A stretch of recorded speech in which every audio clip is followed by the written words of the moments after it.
ایک عقاب کی عمر تقریباً 70 سال ہوتی ہے اور اس عمر تک پہنچنے کے لیے اسے نہایت تکلیفوں، مشکلات اور کٹھن راستوں سے گزرنا پڑتا ہے۔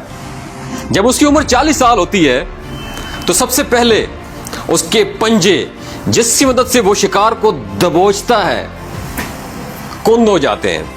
اس کے بعد اس کی مضبوط چونچ ٹیڑھی ہو جاتی ہے اور عمر کے گزرنے کے ساتھ ساتھ اس کے پر جس سے وہ آسمان کی بلندیوں کو چھوتا ہے وہ اتنے بھاری ہو جاتے ہیں کہ اس کے سینے کے ساتھ چپک جاتے ہیں۔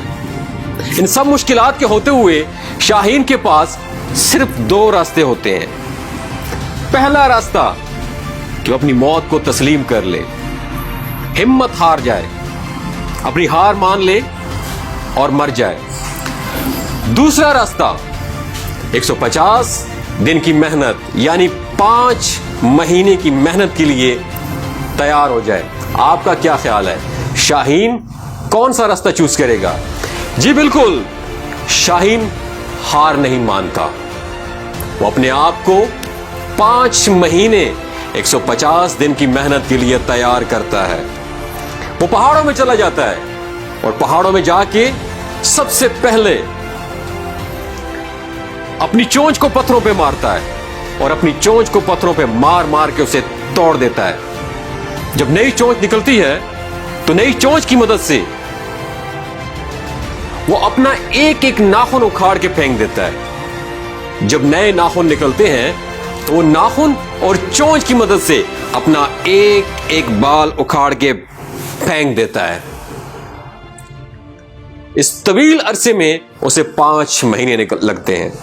جب 5 مہینے بعد وہ پہاڑ کی چوٹی پہ کھڑے ہو کے نئی پرواز بھرتا ہے، ہواؤں میں اڑتا ہے، نئی چونچ، نئے بالوں کے ساتھ اور نئے پروں کے ساتھ، تو اسے ایسا محسوس ہوتا ہے جیسے اس نے دوسرا جنم لیا ہو، نیا جنم لیا ہو۔ اس طرح وہ مزید زندگی کی 30 بہاریں دیکھ پاتا ہے۔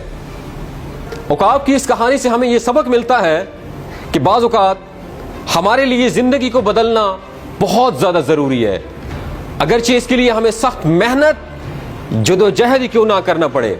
یاد رکھیے گا، زندگی کے ماہ و سال بدلنے سے کچھ بھی نہیں ہوتا۔ جب تک آپ اپنے آپ کو نہیں بدلتے، دنیا نہیں بدلتی۔ مجھ ناچیز سمیت ہر پاکستانی نوجوان تبدیلی کو باہر کی دنیا میں دیکھنا چاہتا ہے، حالانکہ اصل تبدیلی اندر کی تبدیلی ہے۔ سب سے پہلے تبدیلی اندر آتی ہے، پھر باہر کی دنیا میں تبدیلی نظر آئے گی۔ مثبت تبدیلی کے لیے اپنے آپ کو بدلنا ہوگا۔ اب سوال یہ پیدا ہوتا ہے، خود کو کیسے بدلا جائے؟ خود کو بدلنے کے فلسفے کا مطلب ہی یہی ہے، اپنی کمیوں، اپنی کوتاہیوں، اپنی کمزوریوں کو آئیڈینٹیفائی کیا جائے، تلاش کیا جائے، پھر ان کو بہتر سے بہتر بنانے کی کوشش کی جائے۔ خود کو بہتر بنانے کے فلسفے کا مطلب ہی یہی ہے، سیلف گرومنگ، اپنی گرومنگ کی جائے، اپنی ذات کے اوپر کام کیا جائے، سیلف انویسٹمنٹ۔ اللہ پاک نے جو آپ کو صلاحیتوں سے نوازا ہے، جس ٹیلنٹ سے نوازا ہے، اس کو پالش ضرور کرنا چاہیے۔